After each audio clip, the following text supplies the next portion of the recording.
E nós seguimos com o Jornal da USP no ar, primeira edição para você até às 9 da manhã. Sexta-feira, dia de apresentar o destaque de meio ambiente na semana.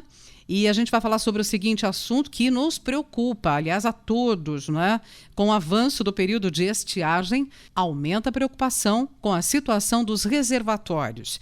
Especialistas consideram que algum tipo de restrição ao consumo de energia elétrica será aplicado até o final do segundo semestre. E o governo sinalizou novamente com a possibilidade de aumentar o valor da bandeira vermelha, patamar 2, ou algum outro tipo de aumento na energia elétrica, como forma de conter o consumo. Será que isso é suficiente? E em relação ao abastecimento de água na região metropolitana de São Paulo, também há uma grande preocupação. Teremos alguma forma de racionamento ou restrição ao consumo? Então, para entender melhor toda esta situação, vamos conversar com o professor Pedro Luiz Cortes, da ECA, e do Programa de Pós-Graduação em Ciência Ambiental do IEE, o Instituto de Energia e Ambiente. Tudo bem, professor? Bom dia, como vai? Bom dia, Roxane, bom dia, ouvintes. É um prazer falar com vocês. Sim, professor, e imagino que preocupado, né, como todos nós. Teremos ou não, né, racionamento de energia elétrica? Primeiro energia, para depois para a gente falar da oferta de água. Bom, Roxane, o que eu digo é que nós teremos uma discussão semântica, porque algum tipo de restrição ao consumo será implantado pelo governo e que parece que está esperando simplesmente aí, ou apenas na privatização da Eletrobras para dar andamento a alguma medida mais restritiva. Entretanto, parece que essa medida provisória, como ela vence na próxima semana e houve aí uma série de jabutis implantados aí, colocados pela Câmara dos Deputados na medida provisória, o Senado se sentiu muito pouco confortável em relação a essa medida e é possível que ela venha a caducar. Então, o governo ele terá que tomar essa medida, né, de restrição ao consumo, independente ou não aí da privatização da Eletrobras. As medidas que estão em curso, uma delas, a mais imediata, é um aumento do valor da bandeira vermelha patamar 2 ou a criação de uma nova bandeira, né, talvez aí uma bandeira vermelha patamar 3 ou alguma coisa desse tipo.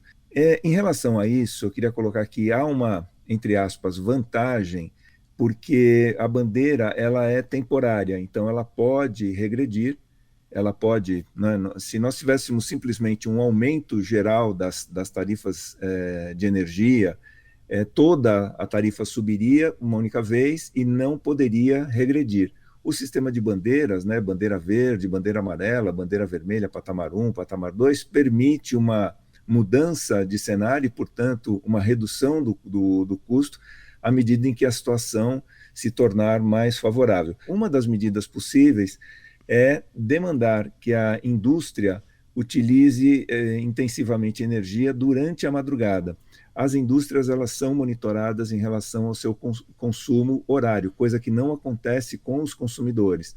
Se você gastar energia à noite, de madrugada, de manhã, o custo é sempre o mesmo. Para as indústrias, o pacote é diferente. Então, normalmente, nos horários de pico, o custo da energia é muito elevado, razão pela qual elas reduzem as atividades e reprogramam essas atividades para momentos em que esse custo é menor. Então, pode ser que o governo trabalhe com isso, junto àquelas que têm um consumo intensivo de energia elétrica, para que elas remanejem esses turnos para a madrugada, né, esses turnos de consumo mais intensivo, porque aí durante a madrugada há uma oferta maior de energia. Mas mesmo assim, diante da perspectiva de agravamento da situação dos reservatórios, eu não descartaria alguma medida restritiva até o final do ano.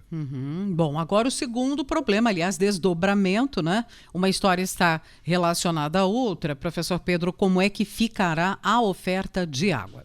Bom, Roxane, o que tem acontecido é que em diversas manifestações a Sabesp tem dito que ela não está preocupada com este ano, mas tem evitado se posicionar em relação a 2022. Eu digo que o que nós temos de água nos reservatórios que abastecem a região metropolitana de São Paulo é suficiente para que a gente passe por esse período, né, o segundo semestre, com razoável tranquilidade. O problema é que Como já foi manifestado em colunas anteriores, ao longo aí da primavera e do verão, nós não teremos uma reposição de água no montante necessário. Na verdade, nós teremos, de acordo com os prognósticos, uma primavera mais seca e um verão mais seco, igualando ao que foi o que aconteceu no ano passado e início desse ano. Então, nós não teremos uma reposição suficiente de água.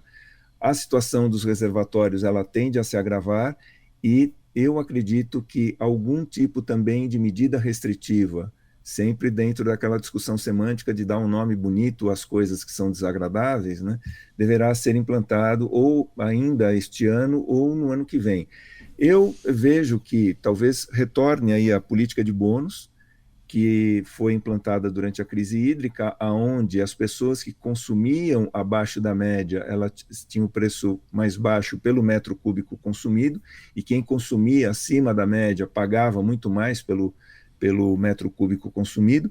Eu até acredito que o governo federal venha adotar alguma coisa semelhante em relação à energia elétrica, porque esse controle as concessionárias têm, né, a média de consumo de cada residência, então quem consumir menos energia elétrica terá uma tarifa um pouco menor e quem gastar mais do que a média poderá pagar muito mais. É uma forma, vamos assim dizer, mais prática de implantar uma restrição voluntária, né, ao consumo.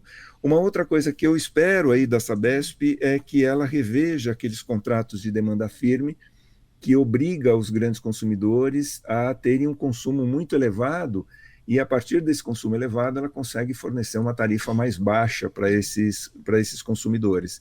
Então é mais ou menos aquela ideia da fábrica de refrigerantes que vende a um preço muito mais baixo para as grandes cadeias de supermercado porque elas têm um consumo elevado.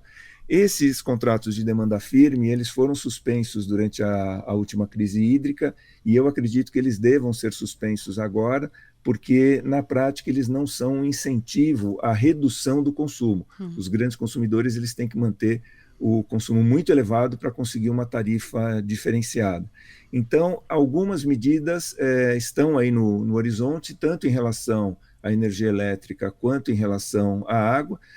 Basta saber aí quais delas serão adotadas e em que tempo. Vamos acompanhar professor Pedro Luiz Cortes, da ECA, e do Programa de Pós-Graduação em Ciência Ambiental do IEE. Sempre com a gente aqui às sextas-feiras. Não se esqueça de nos acompanhar em nossas publicações no Jornal da USP ou também no canal no YouTube O Ambiente é o Nosso Meio. Professor, muito obrigada e até a próxima semana. Eu agradeço, uma boa semana a todos.